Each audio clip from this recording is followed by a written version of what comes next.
Praise the lord. ప్రభువైన యేసుక్రీస్తు నామం పేరట మీ అందరికీ నా శుభములండి.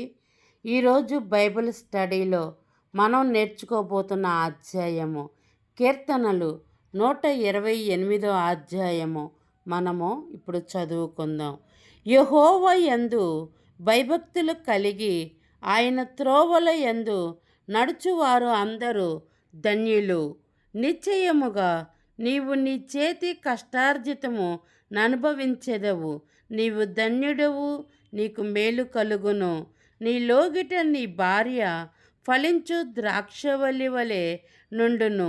నీ భోజనపు బల్ల చుట్టూ నీ పిల్లలు ఒలీవ మొక్కల వలె నుందురు. యెహోవా యందు భయభక్తులు గలవాడు ఇలాగూ ఆశీర్వదించబడును. సియోనులో నుండి యెహోవా నిన్ను ఆశీర్వదించును. జీవిత కాలమంతయు యెరూషలేమునకు క్షేమము కలుగుట చూచెదవు. నీ పిల్లల పిల్లలను నీవు చూచెదవు. ఇజ్రాయేలు మీద సమాధానము నుండునుగాక. ఆమేన్. ఇప్పుడు ఈ వచనం మొత్తము కూడా మనం చదువుకున్నాం కదా. ఇది ఎంతో ఆశీర్వాదకరమైన వచనములు ఇందులో మనం చూస్తూ ఉన్నాం. యెహోవా యందంట మనం భయభక్తులు కలిగి ఉంటే ఈ యొక్క అధ్యాయములో ఉన్న ఆశీర్వాదాలు మొత్తము కూడా మనకు ప్రాప్తిస్తున్నట్లు కూడా మనం చూడగలుగుతూ ఉన్నాం.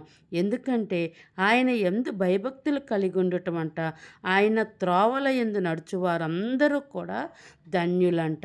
ఎందుకు ఈ మాట దేవుడు మనతో చెప్తూ ఉన్నారంటే ఆయన త్రోవలు సత్యమైన త్రోవలు, ఆయన మార్గము యథార్థమైన మార్గము, అది నిత్య జీవమిచ్చు మార్గం అన్నమాట.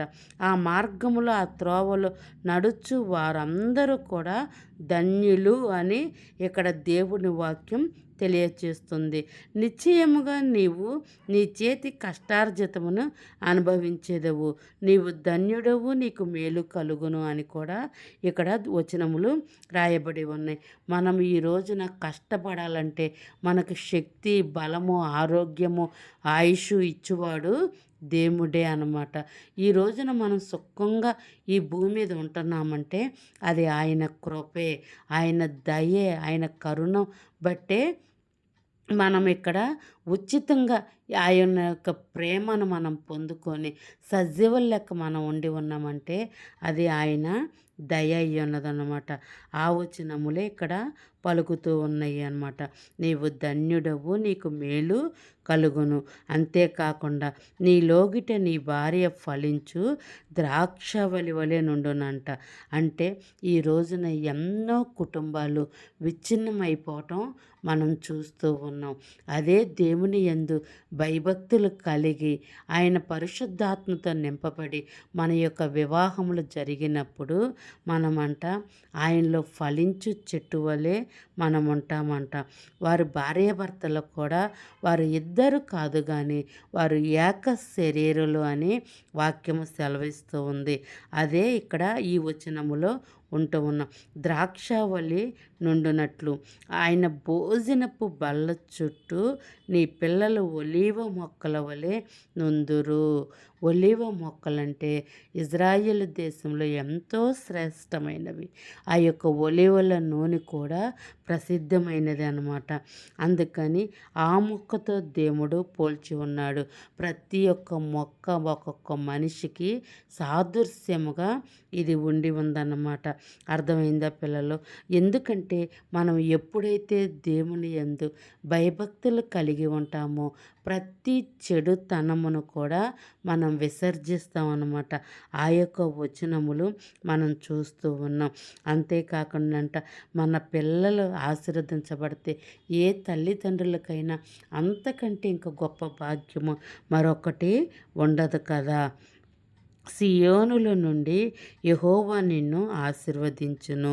నీ జీవిత కాలమంతయు కూడా యెరూషలేముకు క్షేమము కలుగుట చూచేదవు.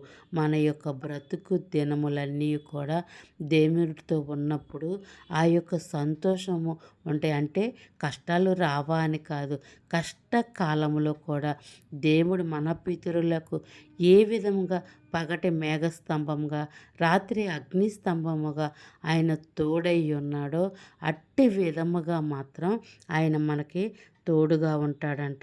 ఎప్పుడు కూడా మనం ఆయన ఆజ్ఞలు తప్పిపోయే విధంగా మనం ఉండకూడదు.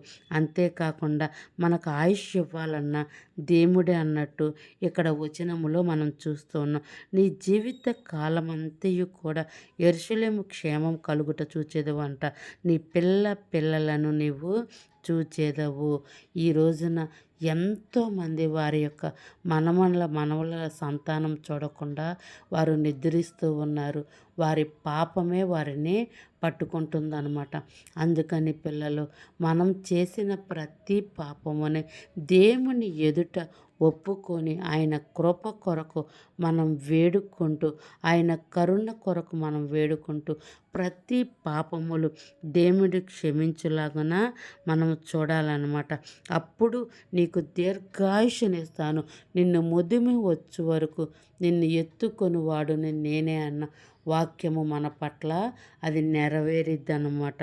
అంతేకాకుండా ఇజ్రాయిల్ మీద సమాధానం ఉండును గాక అంటున్నాడు. మనం ఆత్మీయపరమైన ఇజ్రాయేలులము కాబట్టి, శరీరపరమైన ఇజ్రాయేలులు వారు యూదులై ఉన్నారు. మనం ఆత్మీయపరమైన ఇజ్రాయేలులం.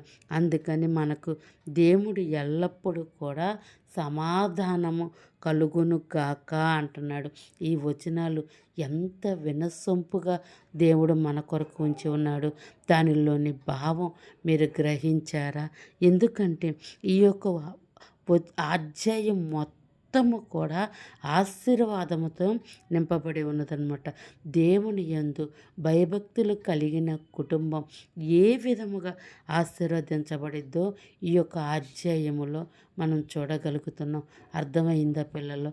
మనము కూడా దేవుడికి నచ్చిన విధముగా ఈ భూమి మీద జీవించి ఆయన ఇచ్చు గొప్ప బహుమానం మనం పొందుకుందాం. గాడ్ బ్లెస్ యూ పిల్లలు.